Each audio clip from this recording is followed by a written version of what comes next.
So now that we've seen some of the ins and outs of writing chemical formulas and what they mean, let's take a step back and look at 4 major ways to classify materials.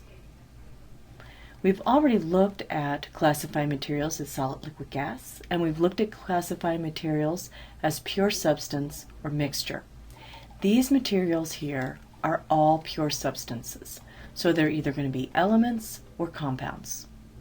The first type of element is what we call an atomic element, elements whose particles are single atoms. And here's an example here. Mercury, and all of the metals actually, are elements whose particles are made up of single atoms. We also have what are known as molecular elements. These are elements whose particles are multi-atom molecules. And by the way, let me point out that these are only going to be nonmetals. And we'll look at which elements do form these molecules. And here's an example here. This is chlorine, and chlorine is a gas and exists as a molecule of 2 chlorine atoms. So here are the different ways elements can exist, either as an atom or as a molecule. And we know that molecules can only be nonmetals, so if it's a molecular element, it's going to be a nonmetal. This is one more reason why it's important to know where the nonmetals on the periodic table are and where the metals are. These are metals down here too. Now let's look at compounds. And there are 2 main types of compounds: molecular, compounds that are made up of molecules and made up only of nonmetals, and ionic compounds, compounds whose particles are cations and anions, and this is typically going to be metals and nonmetals. And here's an example of a molecular compound. This is dry ice, which is the solid form of carbon dioxide. And this right here is table salt, made up of sodium, a metal, and chloride, a nonmetal. And this is an ionic compound. And this are made up of the cations and anions, positively and negatively charged ions. Let's take a look at the elements. Atomic elements are pretty straightforward. But the molecular elements, there's one group of molecular elements you should know. These are what are known as diatomic, meaning they're made up of molecules with 2 atoms. There are 7 of them, and 7 comes up a lot if we look at the periodic table in terms of where they're placed. If we start with nitrogen, which is atomic number 7, and go over to fluorine, which is group number 7A. And let me just say that different periodic tables are going to have different numbers up here, but your periodic table in your book has a 7A here. So we start at 7, go to 7A, and count down.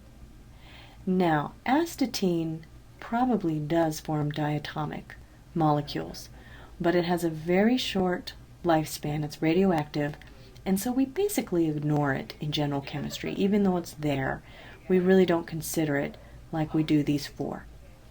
So we go over 7, over to 7A, and down we make the number 7, and this is a total of 6.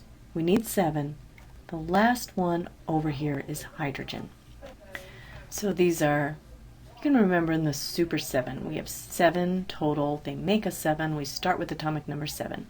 And you need to know that these elements in their elemental state all exist as diatomic elements. You must know this. So when a chemist says oxygen, he means O2, or she means O2. When a chemist says nitrogen, he or she means N2. Or when a chemist says iodine, he or she means I2. So when we say these elemental names, this is what we're talking about. Now let's look at molecular compounds. They are compounds, so there are 2 or more elements. Both of the elements, or all of the elements, need to be nonmetals. And the smallest unit is a molecule, which is a discrete little entity unto itself. We could remove one of these carbon dioxide molecules And actually, when carbon dioxide is a gas, that's how it exists, as these carbon dioxide molecules in mostly empty space bouncing around. So the molecule is the smallest whole part of a molecular compound made up of nonmetals only. Now, ionic compounds have very different structures than molecular compounds. We can identify an ionic compound as soon as we see a metal in a compound. It is ionic. There are no individual molecules. Instead, what we have is a three-dimensional array of cations, which are positively charged, and anions, which are negatively charged. And it is the attraction between this positive and negative which keeps all ionic compounds solid at room temperature. And each, here the purple are the positively charged, each positively charged ion wants to have as many negatively charged ions around it. Then green are the anion, and each anion wants to have as many positively charged cations as it can around it. So each structure is arranged so that the cation has as many anions around it as possible, and each anion has as many cations as possible. We remember that like charges repel, so the positive is going to be as far apart as possible, and the negatives are going to be as far apart as possible.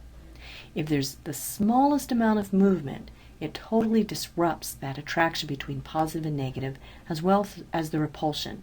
That is why ionic compounds are always solid at room temperature, because this attraction between positive and negative, as well as the repulsion between like charges, are extremely dependent on distance. So they stay in one place, and thus are solids. This is different from molecular compounds, which can exist as solid, liquid, or gas. So let's take an overview of how we have divided all of our pure substances. Pure substances can be elements found on the periodic table, or compounds, two or more elements in unchanging ratios. Elements can exist in two different forms, either as atomic individual atoms, such as all of the metals, as well as all of the noble gases, or molecular, such as our Super 7.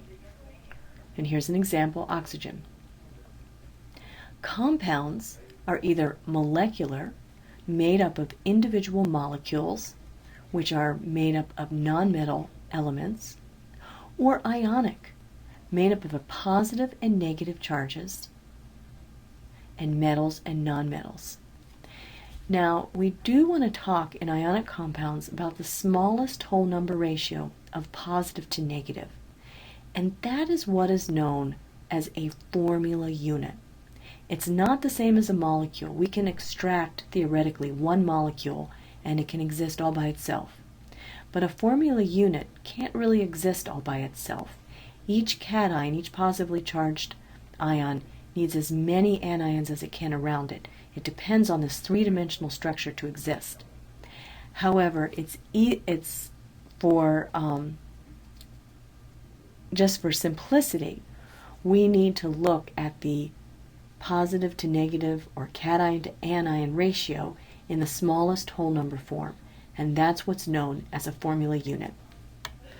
So go ahead and pause the slide, take a look at each one of these pure substances, and determine whether it fits into the atomic element category, the molecular element category, the molecular compound category, or the ionic compound category.